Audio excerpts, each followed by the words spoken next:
Ah, the Halloween series. Hours and hours of movie massacres, violence, abuse, and suffering. After watching all of the Halloween films, one thing is obvious. Michael Myers is the hardest working man in Hollywood. Think about it. Michael never has any lines given to him, he does all of his own stunts, and he constantly gets abused by his co-stars. Well, it only gets worse for the man because Hollywood doesn't know how to handle him, and they will never, ever let him stop.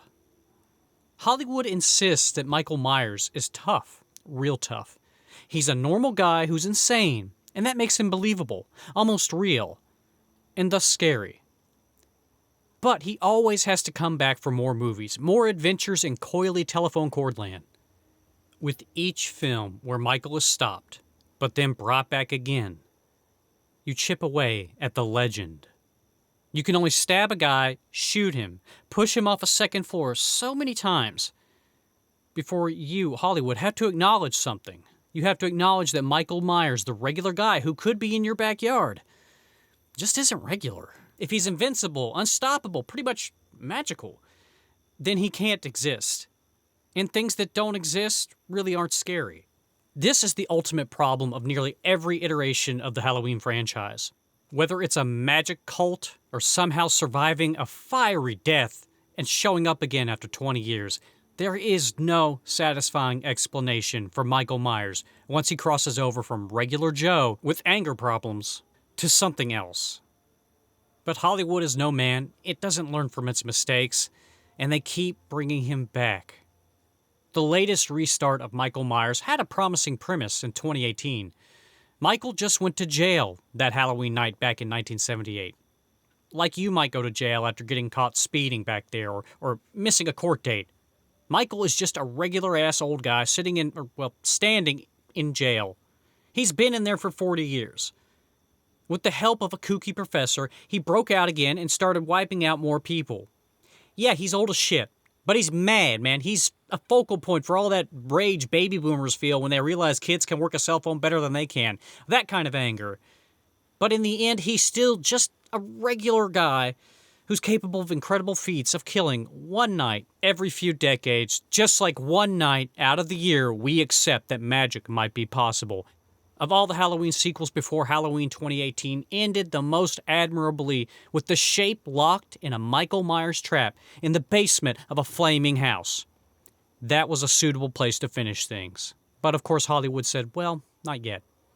Hollywood being Hollywood, they opened that box again, hoping to find a golden goose within and instead finding Pandora. Now they are responsible for the chaos that follows. Their next movie came out, Halloween Kills, a direct sequel. And while some enjoyed it, many were once again asking by the end of it, oh, okay, what's the deal? This Michael guy isn't normal. He's tanking a whole crowd of people with various weapons at the end of this movie. This is getting silly. He's practically invincible. He's got to be like 70 years old. This must be magic. But Hollywood isn't going to explain things. They're done making that mistake because they're making another movie. And this time, they're going to embrace the problem of Halloween. Most people are saying that they're trying to do something new with this Halloween film. Well, they did something. It's 3 years after Michael Myers scarred Haddonfield yet again on his second speedrun attempt at a Halloween night massacre. For seemingly no reason at all, after all that fuss, Michael just disappears. But before we get too far, we're going to roll it back to that same night of terror, when a young man accidentally babysat a kid so hard, the kid ended up 6 feet under. Somehow he gets cleared of this accidental death, this manslaughter charge. With his prospects of education and jobs ruined, he drifts through the streets one finds themselves on when they go down the road less taken. The violent one where you push a kid down some stairs accidentally. It's there after being bullied by the ultimate menace, band nerds. This man discovers Michael Myers hiding in a sewer. Mid getting killed, the choker and Chokey exchange a look as something in the man's eyes stops Michael. Michael doesn't kill him. Instead, he lets the man go. And that man rushes home, looks in the mirror, and realizes something is rotten in Haddonfield.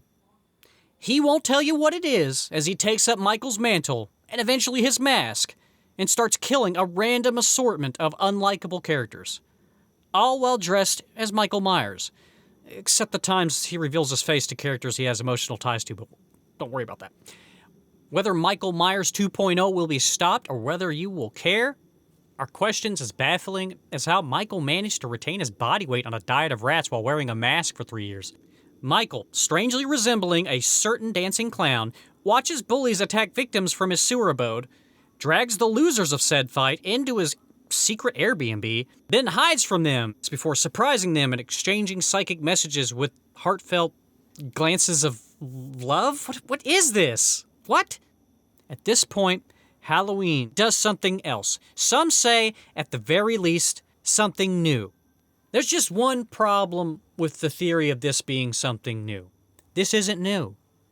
Halloween has become, to my horror eyes, the Wolfman, or Nightmare on Elm Street Part 2, or Friday the 13th Part 5, or a wild one, The Beast Within. It's now a tale whereby a person is infected by evil, where a person transforms into a killer or an imitator of the real, now unreal, killer. Michael Myers is a werewolf. He infects his victims, they get sick, and they turn into something else, and they go out into the world, and they spread death and ill tidings to the world's worst offenders, band nerds and shock jocks. But at least it's going to stick to this and make something of itself, right, movie? Make something worth all this sacrifice of status, as Halloween was, for a time, the first of its kind, and it had clout for doing that. Well, about 90 minutes into this newfound commitment of a copycat Michael Myers going around killing unlikable children who look to have been previously attacked by a barber, 90 minutes, a time when most movies are wrapping things up and making a point. Well, this movie stops and realizes something. It realizes it isn't interesting. Or maybe it realizes they abandoned the storyline that the last two movies took a lot of left turns to establish. Or maybe it realized it left its star Michael Myers locked up in the fucking sewer like a neglected Ninja Turtle on the world's worst keto diet. Whatever it is, the movie just utterly drops trying to make this werewolf story thing work, rushes back to the sewer to apologize, and Michael turns the other cheek. He teleports in, he annihilates the competition, and he says, "Keep my mask off your fucking face." The movie rethinks everything and gets back to business. Thus, the last 20 minutes of this film shoehorn in a bookend to the last time when things made sense, the original movie, Halloween 1978. Michael finds his way back to the Strode house, where he confronts Laurie and the two struggle in their final showdown. As she withers, scenes from Halloween, the original film, flash by, startling audiences as they remember what a good Halloween movie actually looks like. Then, 50 years of horror reaches its culmination, with Michael Myers being stopped at the last minute from killing Laurie by the intervention of an off-screen character. His body is then chopped up worse than a 5-year-old's birthday cake, and it's then paraded down the street by everyone's favorite group, the police. With his last slash slashed and his mask laid aside, Michael is dumped into a junkyard car grinder.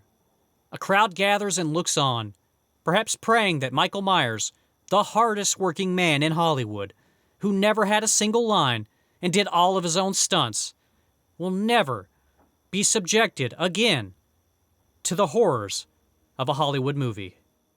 I give this movie 1 boogeyman out of 5. The ceremony completed, Halloween ends.